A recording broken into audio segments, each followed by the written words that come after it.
Hey, folks, welcome to Phantoms and Monsters Radio. Tonight, we've got a special guest with us, Rissa Miller, who's an award-winning author, folklorist, historian, and storyteller, whose work explores the strange places where history, folklore, and the unexplained meet. A former award-winning journalist and literary coordinator at the Edgar Allan Poe House and Museum, she has spent nearly a decade leading ghost tours and researching the legends, hauntings, and unusual histories of Pennsylvania and Maryland. Now, Rissa is especially fascinated by the stories communities tell about the places they inhabit and what these stories reveal about both the past and the people who keep them alive. Now, her research takes her on deep dives into historic archives, old newspapers, cemeteries, museums, and of course, more than a few haunted buildings. So, Rissa, thanks for joining me this evening. Thank you so much for having me back. It is a pleasure to be here with you again on Phantoms and Monsters. Well, I had a couple people say they wanted you to come back. I haven't been doing many interviews of any, and I figured, well, we're going to ask Rissa to come back. It's been over a year. So, I guess a good subject to talk about is, of course, Ellicott City. You and I are both very aware of this place. I lived down there almost 20 years. I used to work near there. I've seen, heard, and experienced a few things in the past. So I'll just let you take the floor. Give us your presentation. Tell us what you think about Ellicott City and whatever you want to talk about. Thank you so much, Lon. Okay, so I love Ellicott City. I've never actually lived there. I've lived all around it, but never in it. I have worked in Ellicott City, though, for quite a while. I worked with I still work with Maryland History Tours. It's owned by a fantastic gentleman named Ed, and Ed trained me first to be a ghost tour guide in Ellicott City many, many, many moons ago. And how do I describe? So, well, we're going to jump right in. We're going to jump right into the first ghost story. This is the B&O Railroad. And this is now a museum, and it's free to enter. You can absolutely go to the B&O, experience it, walk through, and maybe you'll meet Charlie.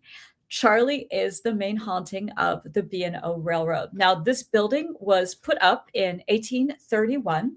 And it was actively a train station until 1950, which is phenomenal. It connected Ellicott City to Baltimore. That was 13 miles of track, lucky 13. And Charlie has had a lot of, how do I want to say, legends in Ellicott City. There are people who swear they have pictures of him looking out the window. And the really interesting thing about Charlie is he was a real person from history. He actually lived there and he was the train conductor there during the time of the Civil War. So the kind of interactions people have with Charlie. I'll share my own personal story first. I was giving a presentation in the upper room that was not about Charlie. It was actually about Edgar Allan Poe. And as I was talking, suddenly two women in two different rows stood up and both screamed at the same time. They both swore that somebody had walked up and put a hand on their shoulder and it was freezing cold. And there was nobody standing there. I was in the middle of giving a presentation. You would have certainly noticed somebody walk up and touch two different people in two different rows. And I was like, oh gosh, that must have been Charlie. I apologize. I did not properly introduce him before I started talking about Poe. And so I was like, this is Charlie's place. He is the haunting here, and he was the station master. So I told a little bit about Charlie's story. Unfortunately, those two ladies did not stick around to hear it. They both took their things and left the presentation. So there is a dog behind me tonight. For those at home, I apologize. She's decided it is time to play squeaky ball. Can you give us some quiet, baby? Okay, we'll see how that goes. But yeah, so Charlie does other things. He is still there, basically caretaking the B&O. There are people who say that they hear him dragging cases around upstairs, and they go upstairs and nothing's been moved, but it's almost like he's still bringing in people's luggage. And he's also done kind of helpful things, like toss the trash bag downstairs at the close of the night. So, like many of Ellicott City's ghost stories, he is not a particularly scary ghost. He's kind of a benevolent character. And I do think he is an interactive spirit. I don't think he's residual because he does all kinds of different things. They do have these doors on the front of the building on what would have been, what is still the second floor. And there used to be stairs that came out and came down to ground level. Mm-hmm. They had to electronically keep them closed and also sort of bar them shut because Charlie continuously opened them. And it was a straight drop out those doors and down to the ground. So yeah, Charlie has been quite a character at the B&O. A lot of folks have encountered him. They still hear him walking up and down the steps long after the museum's closed and there's nobody there except one or two people downstairs. And I think it's safe to say that I don't think any flood or any other catastrophe is going to scare Charlie away because he's been there through all of it, through Agnes and through all of the recent flooding. He continues to be a presence at the B&O. I think it's his place and he's there to take care of it. Yeah, he's not going anywhere. Yeah, I don't pretty think safe so with that. Yeah. So, tell me some stories that you don't think I've heard before from Ellicott City. Stories that I don't think you've heard. Yeah. Gosh, let's see. I'm trying to think what pictures you have of tonight. So the things I think you might not have heard. Well, I know you know that one, and I know you know that one. So there used to be a spot there called Tea on the Tiber, and it has been empty since the first big flood. And it was a tea room that, ladies would go and have tea. I guess gentlemen too would go and have tea, and they would serve, scones and fancy high tea and things like that, finger sandwiches with cucumbers. And when they were restoring it, I don't know that you've heard this story.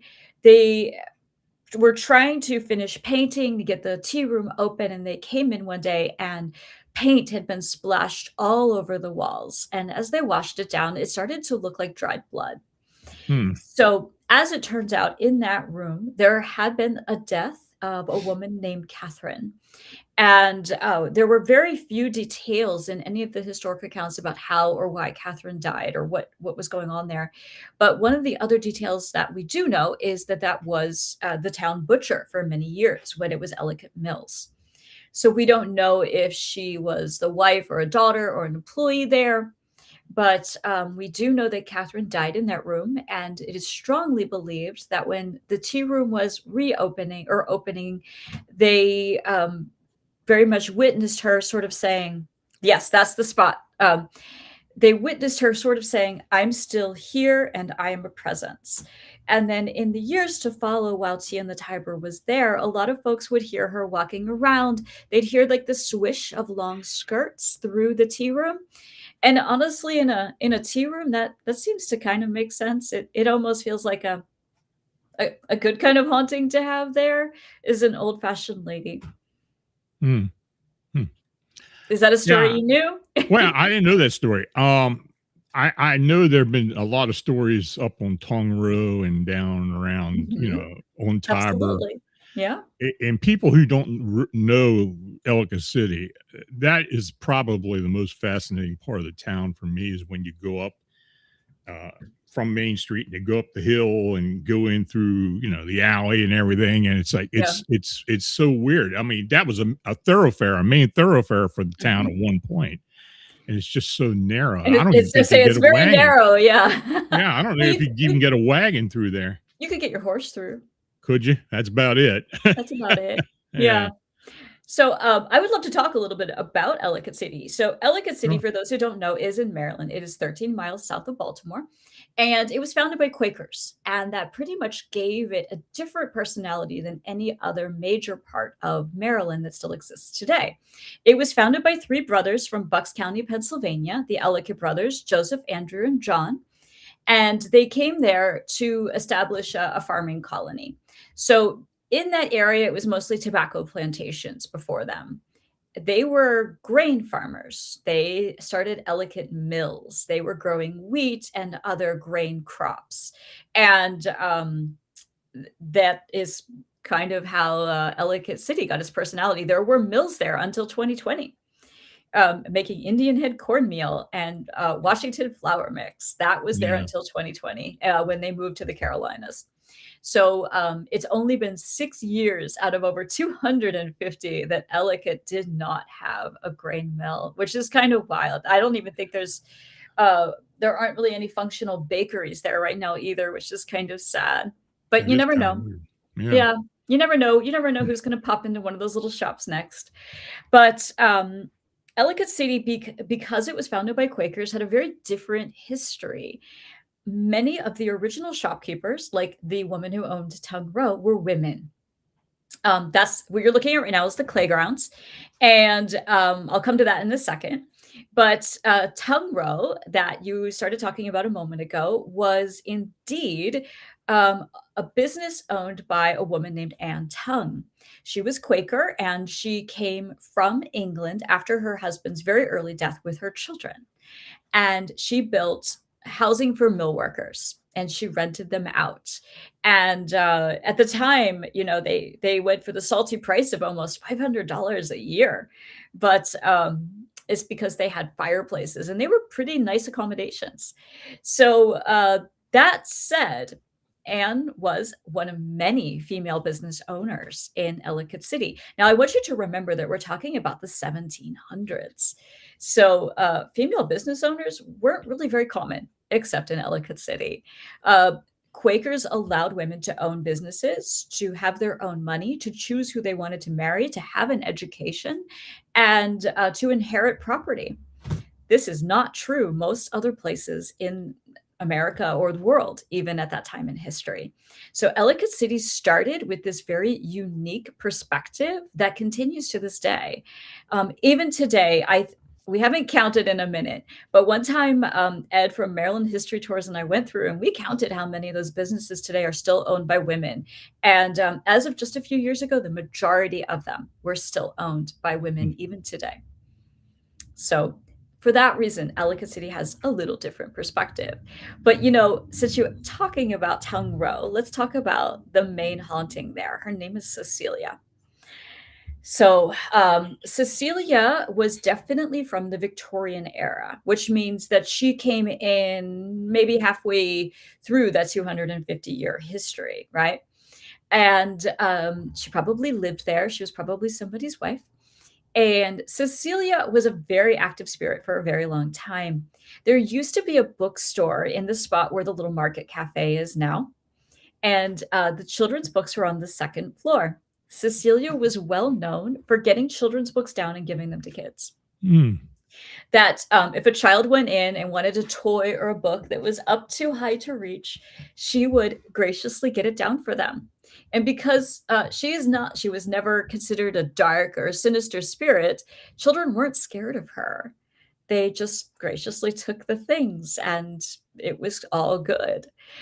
Cecilia was seen walking around. There are some of the tour guides who said that guests have caught pictures of her. But one time she met someone she didn't like. And this is one of my favorite ghost stories to share from Tongue Row. Cecilia could flit in and out of all of those little houses on Tongue Row. So it's actually a whole series of small stone houses. And I'll talk about the Ellicott City stone in a minute because I know you know it's special, right? Hmm. And so there was a salon there for quite a while. And there was a woman getting highlights. So for those who don't know, when you get highlights, your hair is put into aluminum foil, literally. There are these pieces of aluminum foil sticking out while they're highlighting your hair. And they're like, your hair is folded into them. It looks very much like you're worried about aliens reading your mind, okay? Because there's aluminum foil all over your head. And so this woman was getting her hair highlighted. She's in her foils, and you have to sit with them for a certain amount of time, 20, 30 minutes, something like that, so that the color takes. So during that time, this salon patron went to the ladies' room, and on her way back down the stairs to get her foils taken out and her hair rinsed, Cecilia appeared in full form, said, "I don't like you. Get out of my house." And the lady literally left in her foils, just straight up went home, absolutely dashed out of the salon. I've always had the question, like, did she pay? But maybe not. Apparently, she was terrified. And this is not characteristic of any other story we've ever heard about Cecilia, ever, ever. So this lady must not have been a very nice person. Yeah. So yeah, because Cecilia was kind and gracious, or even just neutral to everybody else except this one lady. Hmm. Well, I have heard so many legends associated with Ellicott City and the environs. Um, and of course, I don't buy into every one of them. I mean, it's an old town, and there's a lot of old Oh stories, yes. and old stories get expounded upon. So, yeah. Can you tell us any other real ghastly stories from Ellicott City? There aren't a lot of ghastly stories. There are Mm, a lot of sad stories that I can do yeah. sad stories. Ghastly, Okay. not as much. We could go up onto Mount Misery and talk about the jail. That's kind of ghastly. Or we could go to the Ilchester Bridge and talk about the Flickergeist. Now, I think the Flickergeist, I think we talked about that when I was on here talking about Hell House. Yeah. But the Yeah. Ilchester Tunnel and Bridge is a fascinating story because they made a movie about it, right? So, we were talking earlier about the B&O Railroad, and the B&O Railroad used to come out and go around that mountain right there, and that was not the best plan. Every time there was a flood, the structure would get washed away, and so they decided in 1902 to blast through the mountain and put in the tunnel. It worked out great, and suddenly the railroad could easily come and go, and no longer was plagued by the bridges getting washed out by floods. Hmm. So yes, there we go. That's the Ilchester Bridge. So over time, the story of a flickergeist popped up. Now, flickergeists aren't unique to this area. Flickergeists actually are a phenomenon we can trace back to Europe.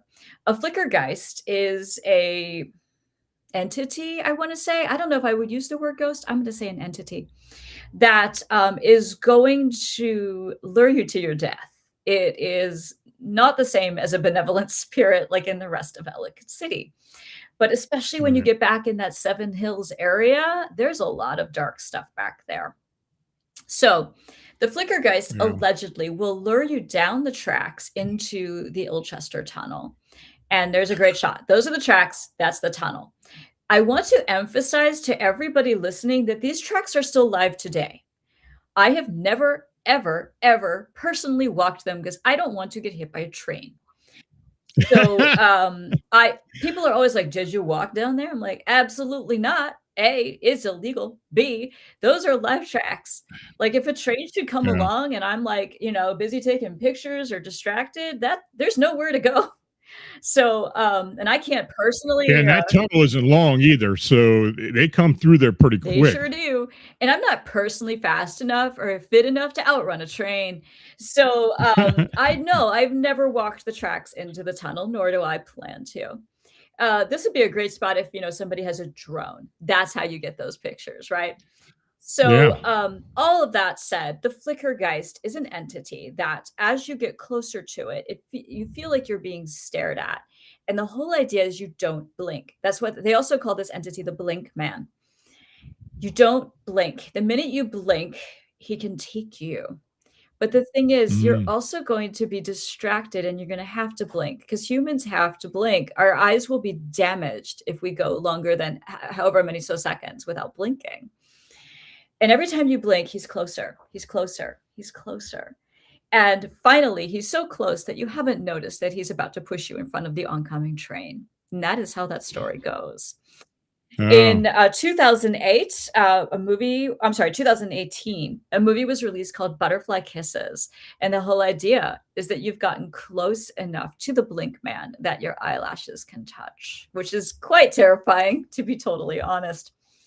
So, yeah, that's terrifying to have your eyelashes touch a ghost's. But I think that's one of the more ghastly stories from Ellicott City for me personally. A negative, dark, malevolent creature that wants to throw you in front of an oncoming train. Well, it wouldn't surprise me. I mean, there've been a lot of death associated with that bridge, Absolutely. and, there've been people have been hit inside that tunnel too, so, yeah, that's not unusual. What I don't know if you remember, people used to, get on the trestle and climb up the hill Yes. above the Yes, tunnel. I do know about that. They'd hang out up there. It's like, oh my god, one of those people just slipped one. I mean, because it was so Yeah, steep. it's still very steep. Oh, They haven't changed. yeah, It's still very steep yeah, because it's literally right next to the Hell House Hill. So, right. it's all right there together. Yeah, it was. Well, when I used to work there, right there where Simpkins was across the river. We had the power plant right there, Mhm. and then of course we had the bridge to the left, and all the railroad and stuff, and up into the hills, up into the college. And man, you'd be out there in the summertime, middle of the night, just standing there at the door, and you'd hear all kinds of crazy stuff come from up that hill. I'm It sure. it was really I'm amazing sure. sometimes. We saw a lot of UFO activity up and down that I've valley. heard that from multiple places. Yeah. Yeah. I've even heard that from, people associated with the museum and their spouses that they have indeed witnessed that as well. Yeah, there was another phenomenon that used to happen all the time, and we used to have a lot of meteorites come down through that valley. Really? They would flash green, and I saw at least 5 of them Huh. the time I've been there. Okay. And, it'd be weird because you'd be up on the hill, you'd be up on River Road, Mhm. and it'd be dark, and you're there talking to somebody, and all of a sudden, a big, green flash lights up the whole area. Interesting. And I have seen 5 of those. Wow. Yeah, so I don't know if anybody's ever gonna come up with a legend about that, but we used to talk about it down the middle all the time. that these meteorites would keep hitting into the valley. Interesting. So Yeah, it was down weird. into the It was hollow. weird. Yep. Yeah. So, the pictures that you just saw were of the museum. They're on the opposite hill. It's called Mount Misery. So there's 7 hills on one side and Mount Misery on the other. And, Hmm. I think one of the best things about those pictures in the museum is you can see the Ellicott City stone. So, let's talk about that for a second. The Ellicott City stone is a composite granite, and it is the bedrock of the town. And it is believed by many experts that that is one of the reasons that this little town is so very haunted. It is this bowl, basically, of this composite granite that has crystal in it. And it is Hmm. believed that energy bonds down to it. And this town is also the intersection of 2 rivers, the Tiber and the Patapsco. And we know that, of course, nowadays because we think of it with the floods. But in the paranormal community, a Hmm. crisscrossing of 2 rivers is a very liminal space. And it is another hotbed for paranormal activity. So these 2 things going on at the same time are fascinating. And then we brought in the modern world and we put an electric grid on top of this bowl. So here we have the bowl of granite with the 2 rivers on one side and the small estuaries coming in on the either other side. And then we put an electric grid on top. It's almost like we closed a Tupperware. Boop. And it created a fascinating spot for the paranormal. So much activity, all kinds of activity happens in this town. Yeah, it's a weird town. I mean, it's just got that It energy. does. And there's something about I it, you mean, can't I help but go yeah, back to it over and over. It's yeah, fascinating the way the town itself seems to lure you in. yeah. Well, I used to love, when I was living in Sykesville, I had to come down Old Frederick Mhm. Road and go through Ellicott City to go to work, and I used to love coming through there at Yep. nighttime because it just seemed like you're just stepping back in history because basically, I Yeah. mean, the buildings were all historical Pretty buildings. much all of them are. Yes. Yeah. Yes. So right now you're looking at the judge's bench, and, the judge's bench is a place with a fantastic ghost story. Let me linger here for a moment. So the building you're looking Hmm. at was originally constructed in the 1860s, and for a very long time, it was all different kinds of stores. And then we come into the 1960s, and it's like a mom and pop grocery store. Like before, we had Giant, Safeway, and Kroger, and places like that. Grocery stores were independently owned, like everything else used to be. And so this family had an independent grocery store there. Now, Ellicott City is adorable today and a wonderful spot for tourists, but it wasn't always that way. It used to be kind of a rough part of town that was known for like wine, women, and song. So rough, in fact, the soldiers from Fort Meade were allegedly not allowed to go there, which of course means that's where they went. Yeah. So that said, this family that owned the grocery store there, I believe it was the Burger family, had a daughter named Mary. Mary is one of the most famous and most active ghosts in Ellicott City. She is still there. So she fell in love with a boy from Ellicott City, and her parents were like, "Oh, absolutely not. You cannot marry a local boy. You have to marry someone not from Ellicott City." And they forbid her from ever seeing him again. Now, she was only Mhm. 19, but remember in the 1960s, that wasn't a shocking age to get married. It's not like today where if somebody got married at 19, we'd be surprised. But back then, that was a normal age. So that said, Mary found no way forward except ending her own life without her guy.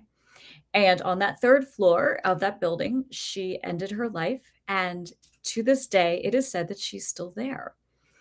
There are so many reports of Mary. There are even within probably the past year, there are dozens of new ones. The normal things that Mary does are to move things around, to slide beers back and forth, that you hear her voice, that you're in the bathroom and suddenly your stuff's moving around, or the toilet paper rolls out like almost like a cat is taking it down. But they always say it's Mary. There could be a cat ghost there. There are a couple of others in Ellicott City. But my favorite story about Mary was there was a bartender there through the late 90s that could see and hear her. He was a graduate student from University of Maryland, and he worked there as a bartender through his master's degree. And Mhm. because he could interact with her, they became friends. And even after he finished school, he stayed for a very long time because he knew once he left, she couldn't come with him. She was going to be there. And apparently, people who witnessed this said they had this great friendship that they say that almost as if fate had finally sent her a good guy who was her Ellicott City boy for a little while. He Mm. did eventually have to move on and start his career. But I love the story of the bartender who was gifted in that he could see and hear her and interact with her. And I imagine in a life, an afterlife, I guess, this kind of probably lonely for her. She had at least one person who made her feel seen and heard. When you do tours in Ellicott City, Mhm. oh, let's say that you're giving an overall Mhm. tour of the whole area. What places do you hit, and what are some of the more interesting stories as you go Well, it along? depends on what you like, I guess. But Well, that's true too. oh, yep, there's me giving a tour. So that's my girls' night out tour. On that tour, I give only women's history of the town, and I only talk about the female hauntings. So that's a really fun tour because there's so much women's history there because of the Quakers. So some of the different places that many of the guides hit, we always talk about the B&O.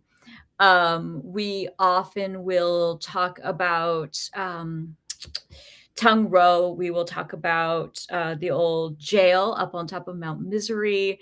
We talk about the Clayground sometimes. Yep, there's the B&O again. We will talk about the old bookshop that was owned by Deborah Disney. The museum, of course, the Phoenix, and the Judge's Bench. The Wine Bin is a classic. So there, almost every build. There's the jail. So almost every building there has ghost stories, and the longer Mm. you're hanging around that town as a ghost tour guide, the more of them you know. Honestly, like if I'm on Main Street, the tour could take 3 hours. Nobody wants to hear me talk for 3 hours long, to be clear, but because we have to keep it to 90 minutes when we're doing a tour. But all of that said, there are multiple ghost story tours, rather, because there's so many stories here. And each one of us guides, and there are 8 of us, could do it differently. Like you could go any Friday night or Saturday night, get a different guide and have a completely different experience because there are so many ghost stories and so many legends in this little town. There's a great view right there down the hill of downtown Ellicott City. And you can see even today, it's not a wide modern street. It is a fantastic old town that does indeed. Sorry about the dog again. She's at it. She's playing. No, no. Can we stop? No. So it is a great old town, and it is like stepping into another time when you go there because it has been so beautifully preserved. Yeah, as soon as I moved down there and started working down at Simpkins, I mean, it was like the whole history. And of course, I was Mhm. into paranormal anyway, but the Right. whole history of that river valley is just unbelievable. I mean, there's just so many different things that have happened there Oh, yes. So for just many. 250 years. Just that history itself. Yeah, it's just a lot. It is a lot, and, when I started there as a tour guide, I started with just 1 tour, and of course, I added on more and more and more because, I'm me. But, that said, um, you know, the way that you start to see how these stories weave together and sort of create the fabric of this town and this community is absolutely fascinating. So I'm trying to think which one to like sort of get into next. Let's talk about the wine bin. So at the top of the hill, right across the street from the judge's bench, there's a store called the Wine Bin, and it's been the Wine Bin since 2008. It's been owned by a guy named Dave, and, it's been sort of a pillar of the community because that's almost 20 years that it's been the Wine Bin, right? Mhm. But before that, there was an antique store in there, and then before that, it was the fire department. Mm. It was the fire department, and it was operated by Captain Shipley. And Shipley, was a man about the community, not unlike Dave at the Wine Bin, actually. And he had a dog named, Yogi, And they say that both of them are still there today. So when it was a fire department in 1938, part of the New Deal from FDR financed this building. And it became the town's fire department until 1995, which is wild because imagine, imagine the fire trucks on these streets, right? These streets in Ellicott City. It makes so much sense that they finally had to move it out of the historic district. Yeah. Yeah. It gets a Yeah. little tight. Yep. But those And, those go ahead. doors you see were the front where the fire trucks would come and go, the front of the wine bin right now. Right. So Captain Shipley is still there, and they see him both upstairs and downstairs. Upstairs right now is one of those axe guard, axe throwing places where you can go and like, throw knives and axes at targets and things. But that said, that's a full moon shot over the town, which I think is kind of cool. So the wine bin, Ellicott City's Captain Shipley, the ghost. So he has this open door policy. And when Dave first opened the wine bin, he had a lot of trouble with Shipley. He had the problem that Shipley would unlock the doors at night. So it got to the point where Dave had installed cameras. He was like, which of my employees isn't locking the door? The employees were locking the doors. The doors would then unlock themselves after dark because Shipley had an open door policy for the fire department. And he didn't understand why a liquor store needed to be locked up. And so they finally started just talking to him and saying like, look, we also welcome the community, but this is a retail store now. And we need to keep it locked up. So my personal experience with Shipley was I was starting a pub crawl there, and it was not a ghost tour. I was actually talking about history of Maryland witches, which is a different program I do. And so I had given my introduction, and all of a sudden behind me, all of these beers fell on the floor, and they just started going boop, boop, boop, like as if somebody was knocking them down. And luckily nothing was broken, but I was like, oh, once again, I have neglected to pay proper respect to the ghost of this building. I was like, so we will be pausing the witch tour, and I will be telling the story of Captain Shipley and his Dalmatian Yogi. So I did, and I do that every time I start there now because, you have to be respectful of the ghosts who live in a building. Right. Has there been any death associated with any of the hauntings or even cryptids or anything that have been seen in that area? As in like there were murders, or like, I'm not sure. Well, either that or attacks or some type of assault that people associate with the phenomena that's there.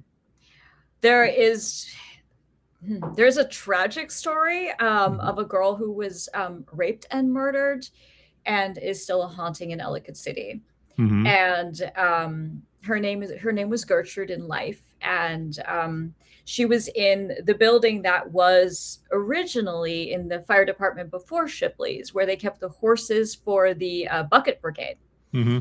And Gertrude decided that there was a young man she didn't want to marry. And instead of accepting her no graciously, he decided that no one else would have her. And she died for that no. And she is still there today in the Manor Hill Tavern. That building has undergone many, many, many changes, but she is still there. And the stories about her are numerous. Even today, people who work there experience her. One of my favorite stories was a gentleman walked in and the bar wasn't very busy. And he walked up to the bartender and he said, I hear you have a ghost here. I want to meet this ghost. Out of nowhere, a female voice said, well, rack them up, meaning like put out the drinks. So the bartender set drinks. I don't think Trudy actually drank hers, but they've even named cocktails and appetizer specials after her. She has done very mischievous things. Like one time they were set up for a party in the party room, and they came in the morning and all the tables were upside down, balanced on the upside down wine glasses, inverted. So that is one of the stories that is associated with a murder or a death. Like I said, it's sad. It's a sad story, but it seems like she's having lots of fun now, and that she's kind of at home at the Manor Hill Tavern. Yeah. Yeah. Hmm. Yeah, there's been a lot of tragedy up and down that river. I mean, just from Absolutely. stories I've heard and things that I've seen and read and Yeah. got involved with. But Oh, there's a good story involved with this site. So this is the Patapsco Female Institute. It's a park now. It took $10 million to restore this building after the Satanic Panic, but Howard County did it. I think if they hadn't, this would be another hell house. So, right? So that said, PFI is now a historic park, and those are the ruins that are there. This was Ellicott City's girls' school. It was hang on, I have my dates here. It was built in 1837. It is made of Ellicott City stone, and it was most famous from 1841 to 1856 because a woman named Almira Lincoln Phelps was the headmistress, and she was internationally famous as an educator of girls and a millionaire in that time from her books. So to be a millionaire in 1856 is mind-bending. It is mind-bending. But she made $3 million in her life from her books. wow. Right?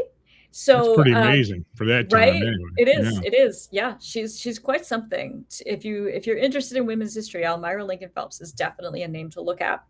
So the story of the ghost is Annie Vanderlot. So Annie was allegedly a student there. Now, Almira Lincoln Phelps was so famous, she attracted students from everywhere, including Europe, Cherokee Nation, all over, literally everywhere. Annie Vanderlot came from the antebellum South. So coming to Maryland meant that she was going to be experiencing winters for the first time. Heavy, cold, freezing cold winters with snow and ice. And that hill, Mount Misery, is no joke. So Annie kept writing home saying, I hate it here. I don't want to be here. Please come get me. I'm going to die here. Her parents were like, she's just whining. She'll be fine. And finally, she wrote to her grandmother. And Annie sent to her grandmother, everybody's getting sick. You have to come get me. Now, it is true that many girls died at PFI from influenza or even common colds because this was, pre-germ theory, right? So, unfortunately, the story goes that Annie did get sick. And even though her grandmother got in her carriage and rode up to Maryland to come and get her, she was too late.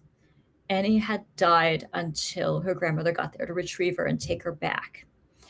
Now, Annie is one of the most commonly seen ghosts on Mount Misery. They say that she has long blonde hair and that you can see her in what you would call a day dress anywhere on the property. Apparently, dog walkers see her the most because people are walking their dogs there in the early morning and in the evening, which are like sunrise, sunset times. And that's when Annie seems to appear the most.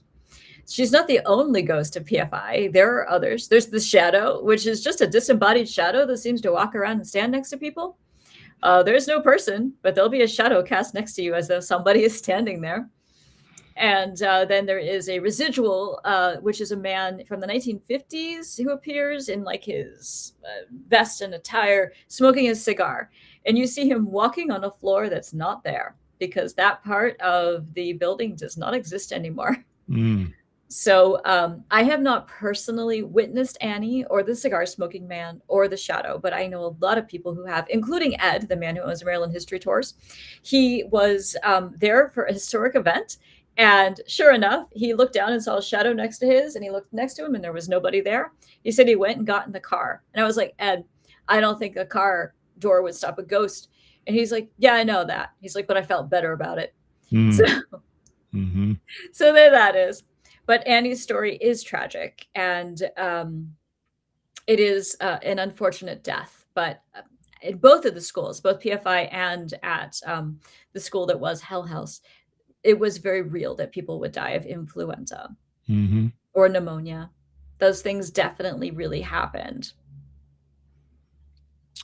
There's Tong Row. There's Tong Row. Folks, if you're in the chat tonight and you've got a question for Rissa, go ahead and put it in all caps and put it in the chat and we'll try to get to it. Okay, go ahead, Rissa. So, in this picture, you can you can see some of the buildings of Tung Row. You can see that beautiful Ellicott City stone right there behind the flowers, and then the blue building, which is on, I guess, like screen right, that has the awning. That is Little Market Cafe, where Cecilia was most often seen. So, yeah, there you get a better shot now. Hmm. That's more like what it looks like now, and, it's a bustling restaurant, but you can't go inside the building anymore, because they use it as a kitchen. Oh, really? Yep. It Yep. it looks a lot like it used to look. Yeah. Yeah. They actually have a sign out there right now that says Boo Boulevard. Do they?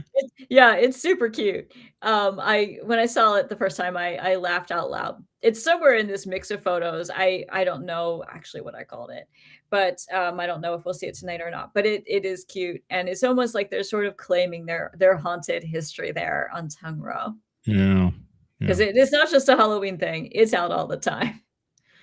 So I Um, really love too, this particular restaurant puts out like a 10-foot werewolf every Halloween, which I think is great. You know, we have the Patapsco Howler yeah, just we got right some. down just yeah, oh, Yeah. there it is, Boulevard. We have the Patapsco Howler, and they get this giant werewolf out and sit him right there in the courtyard. And I was like, "I wonder if the Patapsco Howler likes this." And, maybe it Mm. makes him or her feel more at home, I don't know. But yeah, the Patapsco Howler story is literally right down the road. Yeah. Yeah, and we had a few things happening this past couple years as well. So, especially in Colombia and down over in, Actually, in Ellicott too. yeah, yeah. Yeah. So what we're Uh, looking at now is the visitor center, and you can see more of that beautiful Ellicott City stone. And I have had personal encounters with the ghost at the visitor center. Her name is Loretta. Her name was actually Loretti, but we call her Loretta now. And a lot of people have seen her because she does appear in spectral form. That was not my experience, but she lived there a long time ago, many generations of that property back when it was a funeral home. She was one of the children of the funeral, I guess, director, mhm. the undertaker who was there. At one time, there were 7 funeral homes in Ellicott City. The death business has Is always that been right? Yes, the death business has always been part of Ellicott City's history. Yeah, I didn't realize that. Mhm. We had Annie Easton and one of the first female undertakers in America in Ellicott City. Her building is gone, it's been ripped down. But Mm, anyway, Loretta at the visitor center. So, I was a very new tour guide, and I used to actually carry an oil lantern that would be lit with real fire. mhm. 'Cause, it looks very cool, right? It's very cool. So I had this oil lantern lit with real fire, with real fuel in it, and I went into the ladies' room of the visitor center, and I was using the ladies' room facilities, and I watched my lantern tip over. It was lit. The whole building could have gone up. I was terrified, Wow. but for whatever reason, the flame went out. It just went out. And then I was like I was rushing trying to get to it. I'm like, "Oh my god, like what is happening?" I'm like, "Loretta, if that's you, please stop." And then I watched my cell phone, the phone I had right before this one, start to slide along and reach the end of a shelf and tip off. And and that phone had a crack all the way down the screen for most of the Yeah. years I had it from that fall. I had a few strong words for Loretta that day. Um, I did. I did, and, I always talk to her when I'm on the property there.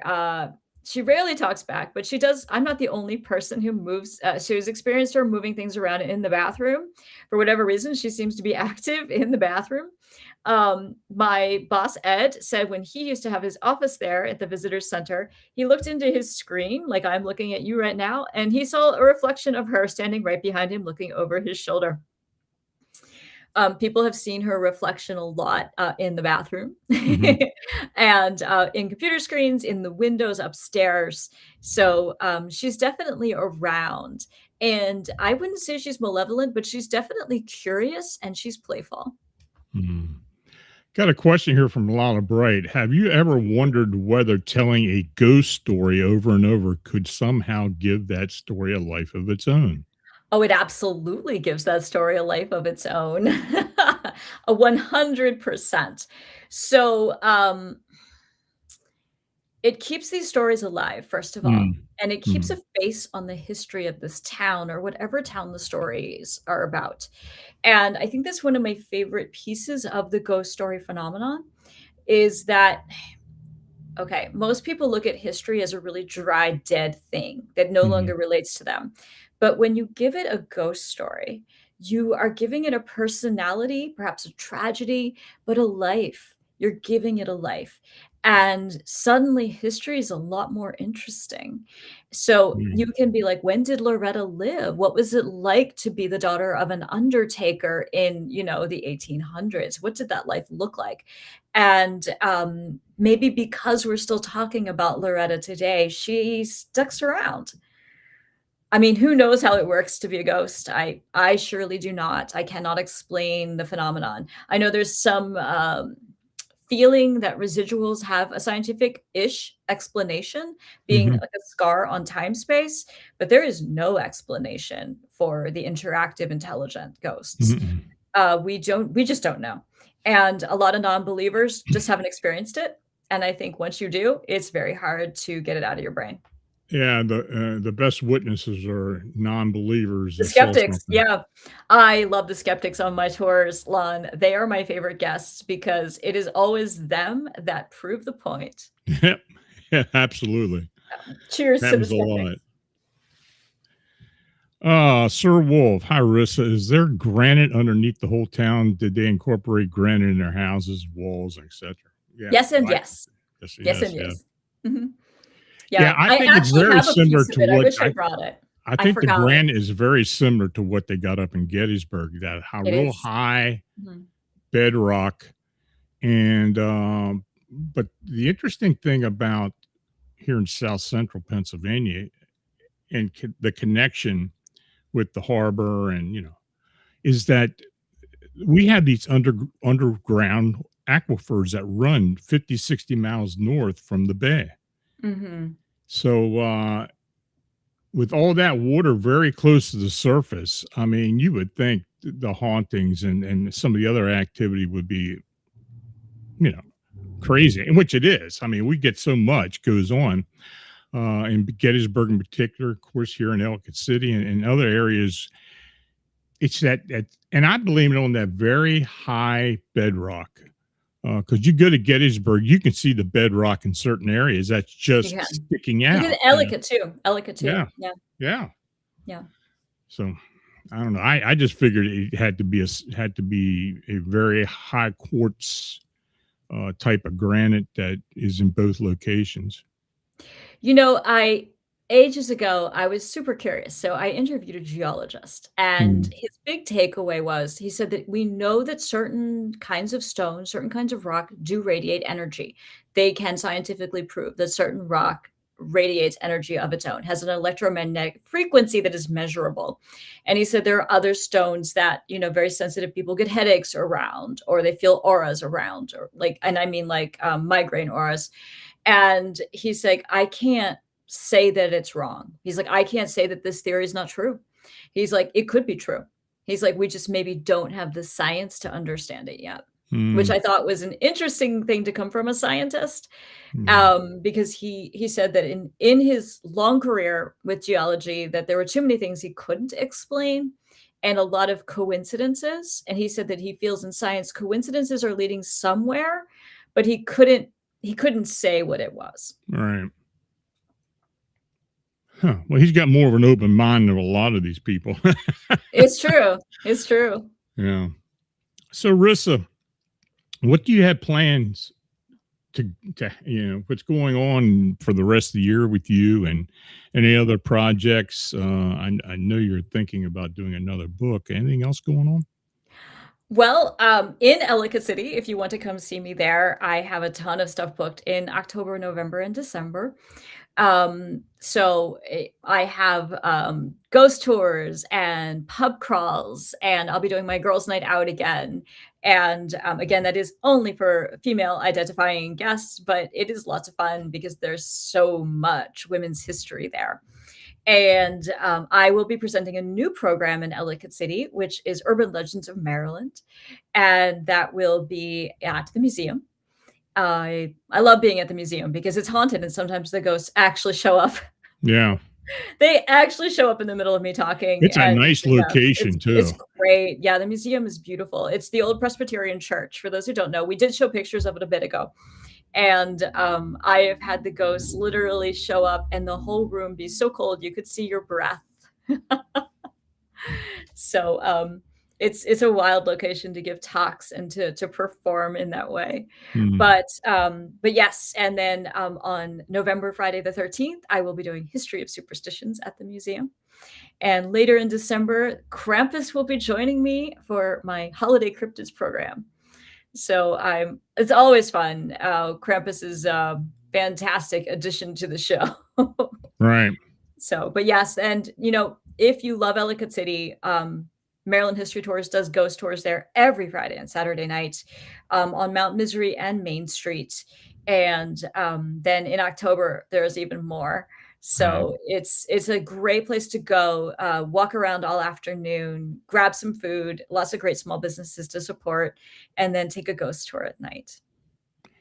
Well, you and I are going to be giving a presentation in September We are at the in Albatwitch Festival, the one in Columbia, not the one in Columbia, correct? right. Yes, Yeah. got to keep it straight. There's so many things happening these days, so many events. And I think we have something going on in November in We Gettysburg do. as well. We Yeah. do. Yep. So these will be our Mothman presentation. I don't know, I had to go back and look because there's been a few things have happened since the last time we did the presentation. So we might have to do an update soon on that. Yeah, we should probably meet up offline and talk about it. Yeah. Yeah. Yeah. Okay. Well, I want to thank you for coming on tonight. It's a pleasure. We did have requests to have you come on, so I decided, sure, I'll bring Rissa in and, tell us a little more about our history around this area. And it's very much appreciated. So you take care, have a good weekend, and Thank you. we'll get you back on here again at some point. That sounds fantastic. It's always a pleasure, Lon. And whoever requested me, thank you so much. It's good to know I have a few fans out there. Okay, folks. Well, thanks for joining on this evening. And look, if you do want more interviews, I'll see what I can do. It's not my favorite thing to do that much more, but it does give us a break once in a while. So again, if you're in the chat tonight, if you did donate, it's very much appreciated. So yeah, we'll see you next Friday night. You take care.